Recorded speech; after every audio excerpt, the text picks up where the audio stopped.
Hey guys, welcome to our channel English Portal.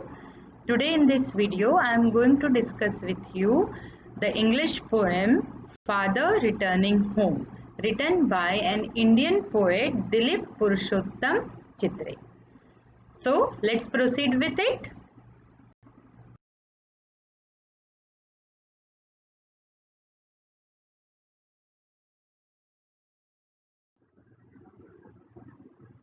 Let's begin with our poet Dilip Chitre.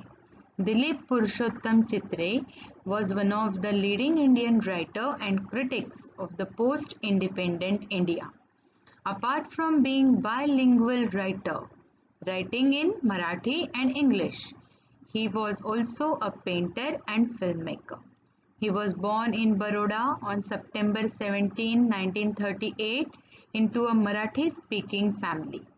He has written short fiction, plays, essays and criticism. His work has been translated into many Indian languages as well as English, German, Spanish, French, Japanese and Hungarian. He published his first collection of poems in 1960. His Ekun Kavita or collected poems were published in the 1990s in 3 volumes. He was an accomplished translator and translated both prose and poetry. He won Sahitya Akademi Award in 1994 for Ekun Kavita and Sahitya Akademi Translation Prize in 1994 for his English translation of the poetry of the 17th century Marathi poet Sant Tukaram, entitled Says Tuka. Let's see central idea of our poem Father Returning Home. Father Returning Home by Dilip Chitre is probably the most well-known poem by this Indian poet. It is an autobiographical poem where the poet depicts the loneliness and melancholy of an old man in the modern society by depicting a picture of his own father returning home from work. It also expresses the generational gap between a father and children through intense description in the poem that is heartbreaking for the father. This poem is taken from Traveling in a Cage. It draws a portrait of a suburban commuter. It depicts his dull, monotonous, exhausting and equally pitiable daily routine. It describes a forced alienation at home which is reflected through the stale food and lack of sharing. His children refuse to share their joys and sorrows with the hardworking father who as a result is forced to retire into solitude. This very painful loneliness is a symbol of man's isolation from the materialistic, man-made world. Now let's see summary of poem. My father travels on the late evening train, standing among silent commuters in the yellow light. Suburbs slide past his unseeing eyes. His shirt and pants are soggy and his black raincoat stained with mud and his bag stuffed with books is falling apart. His eyes, dimmed by age, fade homeward through the humid monsoon night. Now I can see him getting off the train like a word dropped from a long sentence. He hurries across the length of the grey platform, crosses the railway line, enters the lane. His chappals are sticky with mud, but he hurries onward. The poem Father Returning Home has gone beyond its autobiographical significance. It is now an account of any old man who does the hard work for his family but leads a monotonous life where no one cares for him, talks with him, or understands his feelings. The poet describes the journey of his old father returning home by late evening train. He stands in his journey as the compartment is crowded. He stands silently as after long tiring day, no one is in mood to chat with each other. Yellow light increases the gloominess of already dull compartment. Poet says his father is unmoved and uninterested in passing scenes of suburbs as he finds them monotonous and much familiar. Poet gives detailed description of his father's appearance in monsoon. His clothes are soggy and dirty, black raincoat is mud-stained, his bag is collapsing with heavy load of books. Due to his age, his eyesight is weak and he is eagerly waiting to reach home. Poet presents a visual picture of his father dropping off the train, which will move forward with other people to their destination. His father hurries through the long grey platform, which is as old as the old man, father. He is in hurry, so instead of overbridge, he crosses the railway track and enters the muddy lane. His eagerness to reach home is evident as he doesn't care for his sticky, muddy chappals and hurries forward.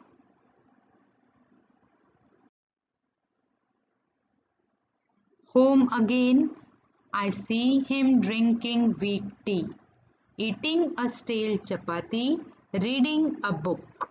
He goes into the toilet to contemplate man's estrangement from a man-made world.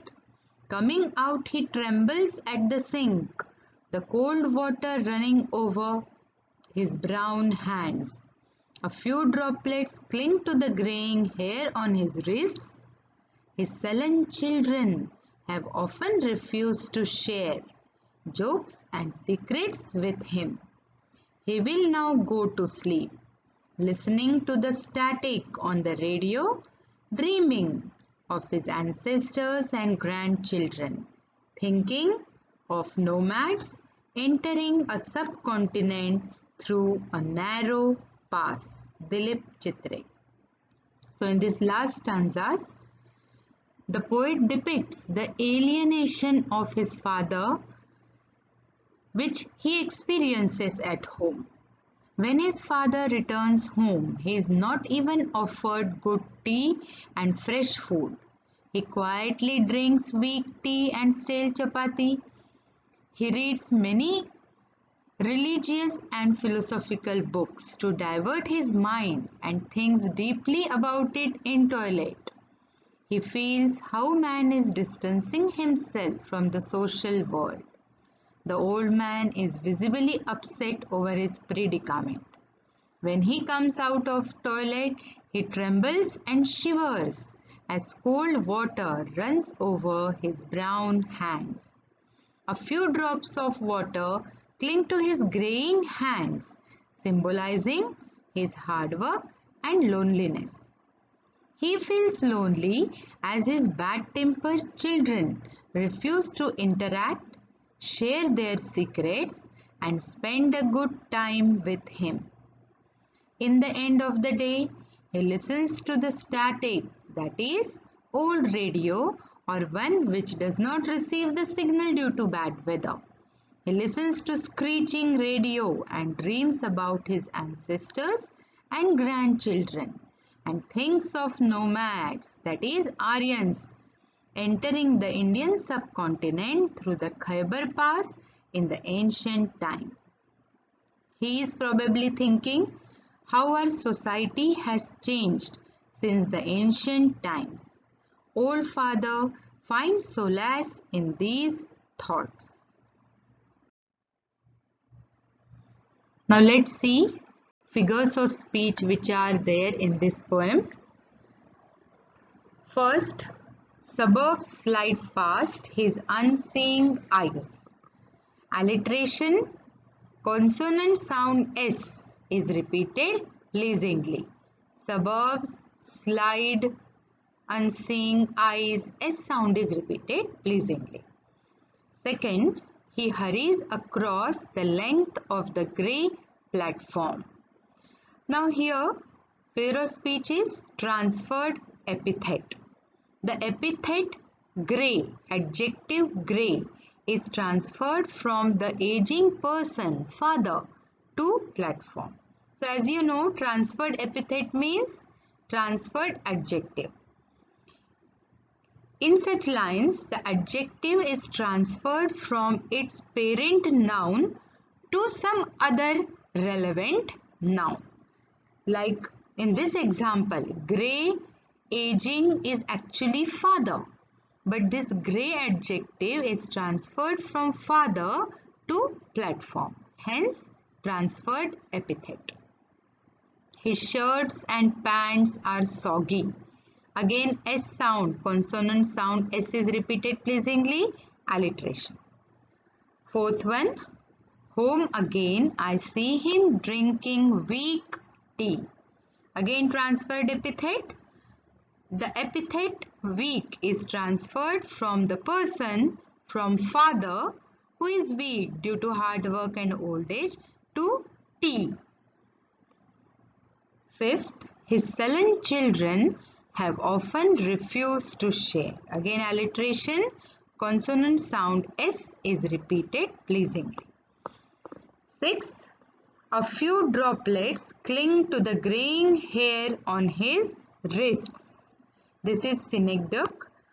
The graying hair stands for aging body. Part stands for the whole. In synecdoche, as you see, the part is used for the whole. For example, my hands received the prize. Now, do only hands receive the prize or the person receives the prize? So, instead of saying that the person received the prize, poet is using only part, hands. So, when part is used for the whole, it is synecdoche.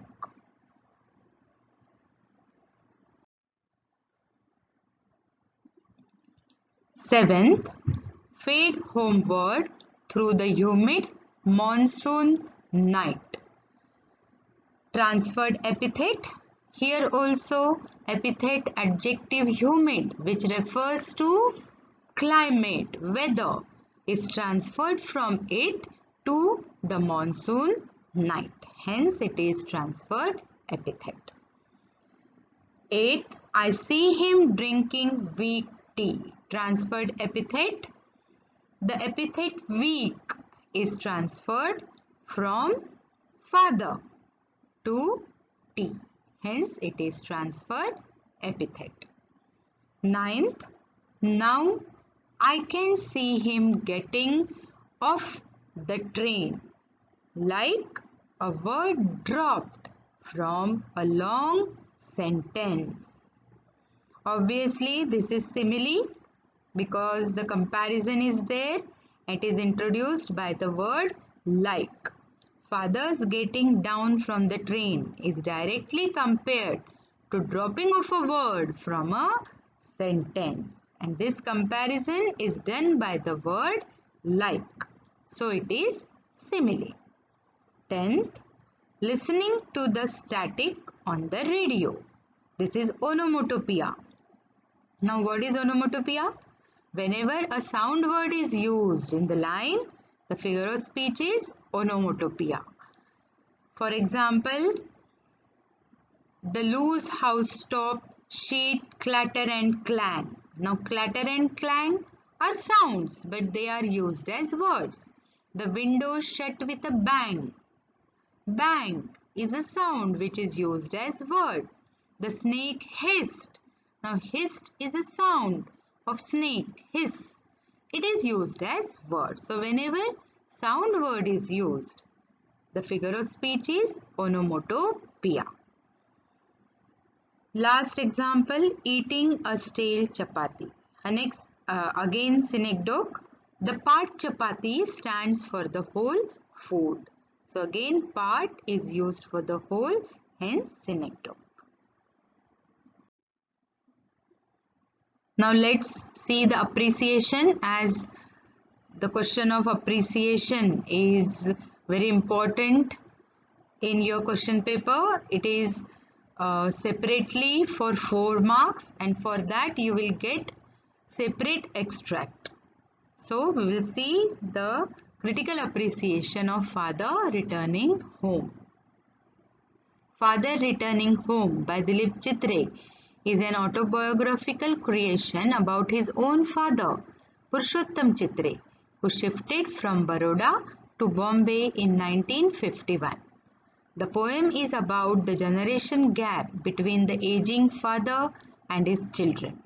The title is ironic because returning home symbolizes a place where you find rest, love, care and respect. But poet's father is unwelcome in his own house.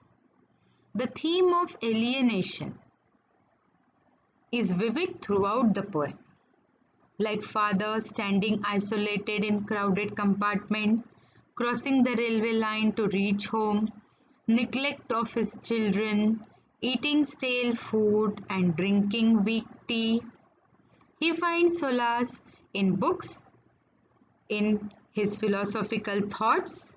He ponders in toilet and dreams of past and future. The poem consists of two stanzas of 12 and 14 lines each.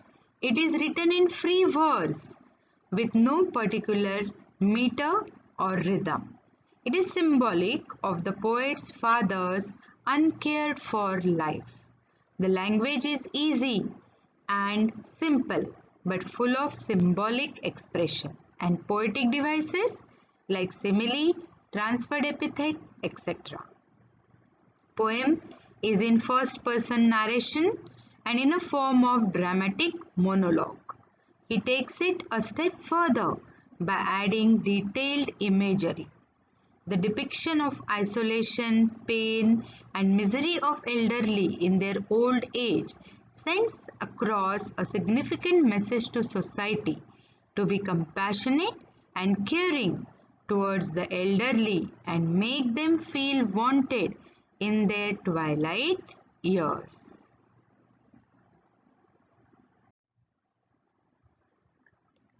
Now, here is creative writing. The question is set in the paper for 2 marks, in which you have to compose 2 to 4 lines, poetic lines on any topic which is asked. So first is compose 4 poetic lines on train travel. So you can compose toot toot toot, running rails and running cloud, meeting strange friends and talking loud, toot toot toot. Second, compose 2 lines on suburbs. You have to imagine, be creative, think about rhyming words and then construct sentences. So if you think about rhyming words first and then try to link the words to them, it becomes slightly easier. But it is not compulsory. You can also use free or blank verse. On the brink of the city they grow, a silent spectator. Life goes there low and slow. Suburb means the area surrounding the main city. Third, compose a poem of 4 lines on life is a journey. So it can be life is a journey, from birth to death we travel. Days, months and years pass by as this mystery unravels. Fourth, compose a couplet on aging. Aging means growing old. Aging is nothing, some wrinkles on the face. Our spirit should be high to win life's race. Nice, isn't it? So be creative, create your own lines. This is only an example. Compose 4 lines of poetry on old man. Wrinkled face and knowing eyes, uncertain feet and wobbly hands. You want some wisdom and care? Old man can give you ample and rare. Sixth one, compose 4 poetic lines on father. Papa, you are my pillar, I love you. Your words are few but always true. Lessons of life that I learned from you give me strength to pass the struggles through. So I hope these questions or these lines will be helpful for you. So that's it about this poem, Father Returning Home. I hope you have enjoyed and understood all the important points about this poem. The main thing which we have to remember is the alienation and estrangement of old people, which is happening in today's modern world. Due to materialistic attitude, we are neglecting the old persons, fathers, parents, grandparents, and we are emotionally going away from them. As the subject is philosophical, that's why the free verse is used by Dilip Chitre, and the stanzas are also irregular. The lines and the stanzas are irregular. So that's it. Be happy, be safe. See you soon. Bye. Thank you.